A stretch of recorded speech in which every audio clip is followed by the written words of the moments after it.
जानना चाहते हैं 27 में सरकार को ब्राह्मण उखाड़ के फेंक देंगे। यही तो जानना चाहते थे। अब बोले ना, आप लेट बोले, थोड़ा लेट बोले आप। तो जान इतनी देर से यही तो 27 में ब्राह्मण की जो बैठक थी उसको गलत मैं तब मानता जब वो सरकार के विरुद्ध कोई बयानबाजी होती। ये जो लोग आके सोशल मीडिया पे चिल्ला चिल्ले कर रहे हैं, हैसियत में रहे, औकात में रहे और सबको समय आने पर ठीक कर दिया जाएगा। अपने यहाँ भोज नहीं करेंगे, अपने यहाँ कथा नहीं कहवाएंगे, अपने भाई पटदारों को नहीं बुलाएंगे। आप इतना अंग्रेजों से बढ़ के आप क्रूर हो गए हैं क्या?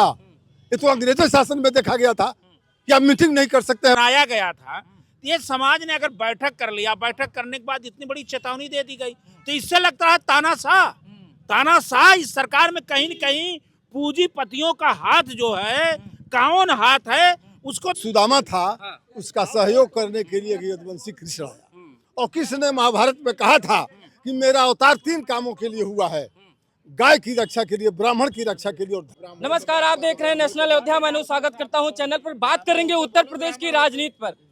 सर्दी के मौसम में बड़ी गर्माहट, इतनी गर्मी आ चुकी है सर्दी के मौसम में उत्तर प्रदेश की राजनीति पे कि भवंडर मचा हुआ है। ब्राह्मण हमारे, ब्राह्मण हमारे, ब्राह्मण हमारे करते करते ब्राह्मण आखिरकार नाराज ही हो गया।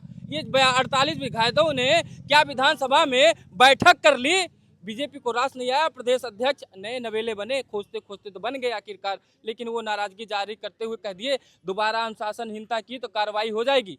अब ब्राह्मण नाराज हो गया। हमारे साथ कुछ ब्राह्मण समाज के लोग हैं, आइए इनसे बात करते हैं कि वास्तव में नाराज हैं कि 2022, 2019, 2017 और 2024 के पहले से मान मनोलियल हो जाएगा, फिर 27 में मानकर फिर कमल का बटन दबा देंगे। हमारे साथ अमरनाथ त्रिपाठी जी हैं, बड़े ब्राह्मण चेहरा हैं, दुबे जी, अमरनाथ दुबे जी, माफ करिएगा। इनसे आइए हम बात करेंगे कि वास्तव में नाराज है। नहीं, हम पहले आप ही से बात करते हैं कि आप वास्तव में नाराज हैं कि 22, 24 और 17, 19 की तरीके से फिर आप लोग सिर्फ राजनीतिक माहौल बना रहे हैं। आपको 22, 17, 19 दिखाई दे रहा है और इसके पीछे नहीं दिखाई दे रहा है क्या हुआ था। इसके पीछे भी तो चुनाव हुए हैं, यही 3 क्यों गिन रहे हैं? इसके पीछे की तरफ जाइए। तो बीजेपी की सरकार 14 से है। अरे वही होगा जो इसके पीछे हुआ था। बीजेपी के पहले ब्राह्मणों ने जो किया था वही होने वाला है इसमें। बदलाव बदला कारण क्या है ये बताइए। आप हमारे बैठक कर लिए, अनुशासनहीनता में उन्होंने डांट लगा दी। का कारण आपको क्या पता है? मुझे कौन सा तकलीफ है? अपनी वेदना को मैं जानता हूँ, मैं जानता हूँ। समय आएगा तो उसका जवाब दूंगा। कैसे जवाब देंगे? कैसे जवाब देंगे? देंगे ना, हम समय बताएगा, वक्त बताएगा कैसे जवाब देंगे। वही तो कारण होगा।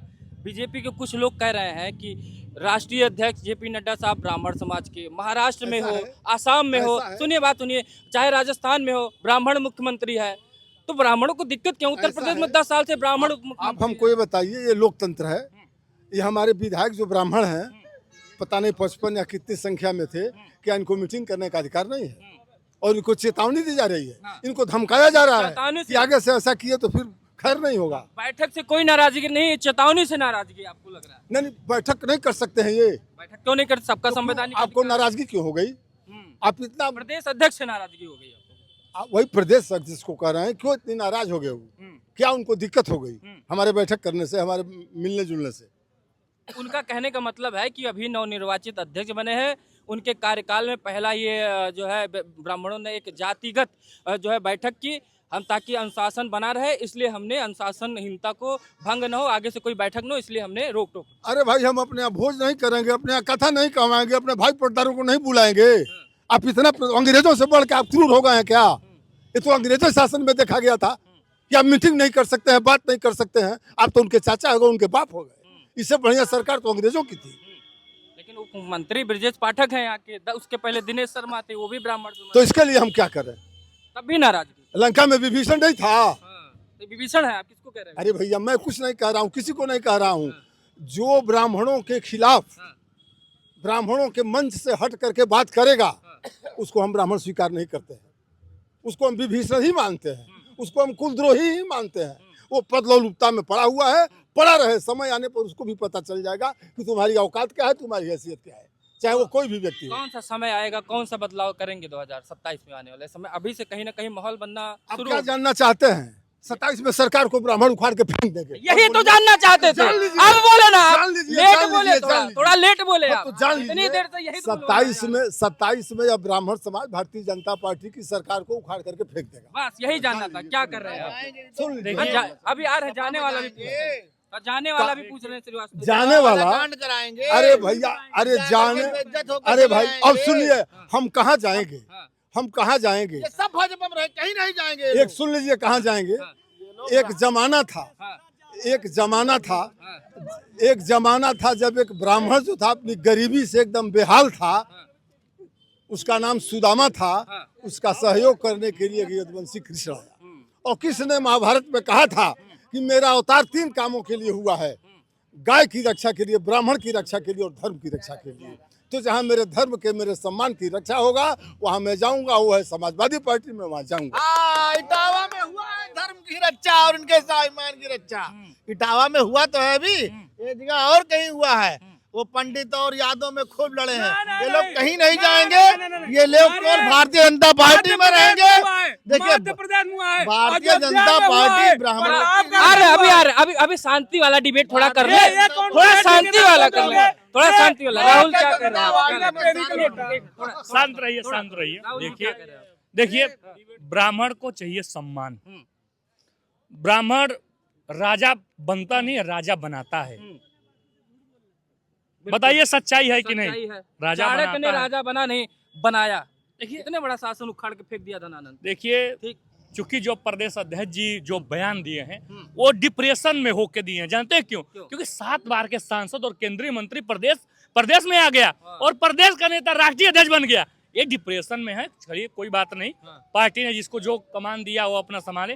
मगर देखिए, ब्राह्मण को अधिकार नहीं है बैठकी करने का। बिल्कुल आगे भी करता रहेगा, मगर ब्राह्मण को सम्मान नहीं मिलेगा तो ब्राह्मण हैसियत तुम्हारी दिखा देगा, और सबकी दिखाते हुए आया है।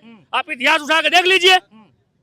देखिए, इसके पूर्व कई बैठकें हुई, कहीं हलचल नहीं हुई, लेकिन इस बार भैया ब्राह्मणों ने ठंडी में गर्मी बढ़ा दिया। मैंने इस टाइटल ही दिया कि सर्दी के मौसम में बड़ी गर्मी बढ़ा दिया। यहाँ से लेकर देश नहीं, पूरे देश तक ये चर्चा रहे। ब्राह्मणों ने बैठक की।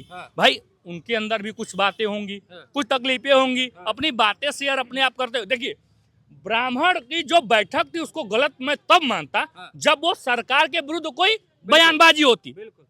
ये जो लोग आके सोशल मीडिया पे चिल्ले कर रहे हैं, हैसियत में रहे, औकात में रहे, और सबको समय आने पर ठीक कर दिया जाएगा। इंतजार रहे। ये तो केशव प्रसाद मौर्य जी ने भी कहा मैं भी कह रहा हूँ कि जो तो भोज की पार्टी थी। जब ये भोज की पार्टी थी तो इसमें राजनीति क्यों? इसमें राजनीति, वही ना, राजनीति इसलिए कराया जा रहा है। देखिए, ब्राह्मण अपना बात किया। अगर ब्राह्मण सरकार के विरुद्ध कोई बयानबाजी करता या फिर सरकार की कोई अवरुद्ध गतिविधियों पे प्रकाश डालता, तब हम उसको मानते कि ये ब्राह्मण की बैठक गलत है। मगर ब्राह्मण ने अपनी बात की। ब्राह्मण के घर जन्मदिन था, ब्राह्मण घर सहभोज था। तुम्हें पेट में दर्द क्यों हो रही है? सुधर जाओ, और जो चल रहा है ना सोशल मीडिया पे बकैती, बंद कराइए, वरना ठीक कर। क्या कर रहे हैं? ये सही नाराजगी है या गलत दिख रहा है? कहीं ना कहीं किधर मुड़ता हुआ रुख दिखाई दे रहा है? देखिए, लोकतंत्र में संविधान भी अधिकार देता है, और लोकतंत्र में ये है सबको बैठक करने का अधिकार है, और सरकार में रहकर भी सरकार की आलोचना करने का अधिकार है। यही भारत का लोकतंत्र है। बिल्कुल।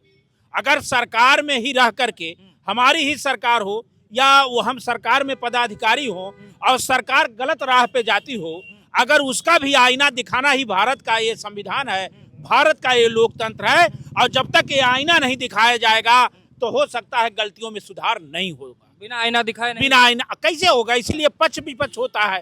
तो अगर ब्राह्मण समाज ने एक बैठक कर लिया, ब्राह्मण समाज को ये जो सरकार बनी इससे पहले भी मनाया गया था, ये समाज ने अगर बैठक कर लिया, बैठक करने के बाद इतनी बड़ी चेतावनी दे दी गई, तो इससे लगता है तानाशाह इस सरकार में कहीं न कहीं पूंजीपतियों का हाथ जो है, कौन हाथ है उसको तो हम नहीं बता सकते, लेकिन जो अगर विपक्ष भी सवाल उठाता है या कोई सवाल उठाता है कि तानाशाही है, जब उनके विधायक ही एक बैठक नहीं कर सकते हैं, तो इससे ये पता चलता है विपक्ष अपनी आवाज नहीं बुलंद कर सकता। और विपक्ष अगर सत्य की भी आवाज कर रहा है तो उसको कहीं बुलडोजर, कहीं ईडी, कहीं सीबीआई, कहीं ठोक दो, कहीं गैंगस्टर लगा दो, कहीं उनको फर्जी मुकदमों में लगा करके जेल के सलाखों में ये आवाज उठा रहे हैं, इनके ऊपर तो नहीं लग जाएगा? ये आवाज, ये इसी आवाज पे भी पाबंदी हो गई, कलम पे भी पहरा हो गया है और कैमरे पे भी पहरा हो गया। तो जो अंग्रेजों की नीति थी, कहीं न कहीं हमारे देश में अंग्रेजों की नीति पे ये सरकार बढ़ रही है। जब उनके ही चुने हुए विधायक उनके स्वर में स्वर मिला करके हर मत पे अपना मत देते हैं, वह एक बैठक नहीं कर पा रहे हैं, तो आम नागरिक अगर अपनी आवाज लेकर के सरकार पे जाएगा तो मैं समझता हूं अब न्याय बचा नहीं है। नाराजगी करते हम लोग पिछले एक हफ्ते से नाराजगी ही दिखा रहे हैं, मानेंगे कि नहीं मानेंगे? ब्राह्मण समाज को देखो भड़काया जा रहा है और ब्राह्मण समाज कहीं जाए वाएगा नहीं।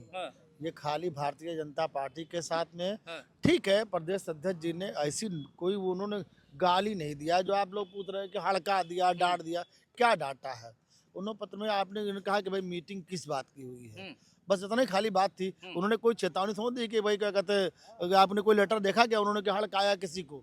बात यहाँ सम्मान की होती रही, बात हो रही सम्मान की। आप लोग पत्रकार लोग इस मामले को नाजायज बढ़ाए। पत्रकार ही तो सारा दोषी है, पत्रकार ही सारा दोषी है। हमसे पूछे, हकीकत में ब्राह्मण समाज अपने समाज की वेदना को, परेशानियों को और जो है उनके काम जो नहीं हो रहे हैं और आपसी सामंजस्य बनाने के लिए आपस में बैठक किए, अब भोज किए, उसमें दूसरे समाज के लोग, अब बताइए, अब ये अजय दीप श्रीवास्तव जी हैं और किस तरह की बात कर रहे हैं। हम कहते हैं लोकतंत्र, ये लालजीत यादव नहीं, लालजीत पंडित हैं। सुनिए, लोकतंत्र नहीं, हम किसी भी समाज, ये समझ रहे हैं कि हम पंडित और यादव हो करके ब्राह्मणों को भड़का करके अपने पार्टी में ले आएंगे। लेकिन अभी 6 महीने पहले इटावा वाला कांड हुआ, ब्राह्मण भूला नहीं है कि ब्राह्मण भड़कने वाला नहीं है, बुद्धिजीवी है, वो सोच समझ कर अपना निर्णय लेगा, जहां इच्छा करेगी वहां जाएगा। लेकिन यहाँ प्रदेश अध्यक्ष तक की बात नहीं है, माननीय मुख्यमंत्री जी को आके कहना चाहिए था कि हम ब्राह्मणों का सम्मान करते हैं। ब्राह्मण विधायकों ने जो मीटिंग किया वो अपने समाज के लिए किया है, अपने समाज की वेदना के लिए किया है, अपने समाज के परेशानियों पर बातचीत की है, लेकिन माननीय मुख्यमंत्री जी भी नहीं किए। तो इसका मतलब माननीय मुख्यमंत्री जी का इशारा था, तब जो प्रदेश अध्यक्ष ने इस तरह का बात और चेतावनी दिया। हाय रे ये इशारा यादव जी, फूलचंद यादव जी बड़े दिन के बाद मिले, आपको मिली गए आखिरकार। घर वर चले गए थे क्या? जी। ठीक ठाक है सब? SIR का फार्म, अच्छा, फार्म भरवा दे, ऑटोवा ना कट जाए, कहीं हमारा चुनाव उनाव लड़ना होगा है ना, एक कोट इधर उधर गड़बड़ा गया तो कहीं साइकिल पंचर ना हो जाए, वही से लड़ेंगे। तो मजबूती करे, ये तो नाराजगी पंडित जी की फायदा उठाएंगे क्या? देखिए, ब्राह्मणों ने हमेशा समाजवादियों को आशीर्वाद दिया है, ये इतिहास गवाह है। इधर देखिए, इधर जब समाजवादी पार्टी जब स्थापना हुई थी 1992 में, उस समय जब स्थापना हुई बेगम हजरत महल पार्क में, तो पंडित जनेश्वर मिश्रा जी छोटे लोहिया हुआ करते थे, रमाशंकर कौशिक जी भी हुआ करते थे, ब्रजभूषण तिवारी होते थे, हमारे तमाम समाजवादी नेता होते थे और समाजवादी पार्टी के संस्थापक माननीय मुलायम सिंह यादव जी को राष्ट्रीय अध्यक्ष बनाने का काम किया था। और ये ब्राह्मण समाज तो समाजवादियों को हमेशा आशीर्वाद देने का काम किया है, और जहां भी जरूरत पड़ेगी समाजवादी पार्टी के लोग ब्राह्मणों के सम्मान में कोई कमी नहीं छोड़ेंगे। द्वापर युग ले जाएंगे, द्वापर युग में अरे कृष्ण सुदामा दोस्ती थी, तो फिर ब्राह्मण यादव की दोस्ती बना के 27 में साइकिल को मजबूत करेंगे। देखिए, जहां तक सवाल है ब्राह्मणों का, आज त्रेता से लेके द्वापर, कलयुग, आज तक अगर दोस्ती की मिसाल दी जाती है, दोस्ती का मिसाल दी जाती है, तो कृष्ण और सुदामा की दोस्ती का मिसाल, उसका तोड़ आज तक दुनिया में नहीं है। और दोस्ती की मिसाल दी जाती है तो कृष्ण और सुदामा की दोस्ती की मिसाल दी जाती थी। ठीक, तो दर्शकों आपने देखा, अभी कुछ कहना है आपको? और सुन लीजिए, ब्राह्मणों का सम्मान जिसने नहीं किया उसकी सरकार कतई नहीं बनेगी, और शराब दे देंगे ये सरकार ध्वस्त हो जाएगी। अरे शराब, ऐसा शराब मिल जाए, हम भी बड़े हैं, मिल जाए, साला स्वाहा कर दे सबको एक बार में। चलिए, तो दर्शकों आपने देखा कि ये ब्राह्मण नाराजगी, मतलब अब कब मानेंगे। हमने एक आंकड़ा भी दे दिया 2014 से लेकर 2024 के चुनाव तक, रूठे माने फायदा आपका नहीं हुआ। अब आने वाले 2027 के चुनाव में देखते हैं कि ब्राह्मण किधर जाता है और क्यों नाराज है। आखिरकार दादा ने बता ही दिया नाराजगी क्यों थी। इसी के साथ इस वीडियो को समाप्त करते हैं, मिलते हैं अगले वीडियो में, नमस्कार।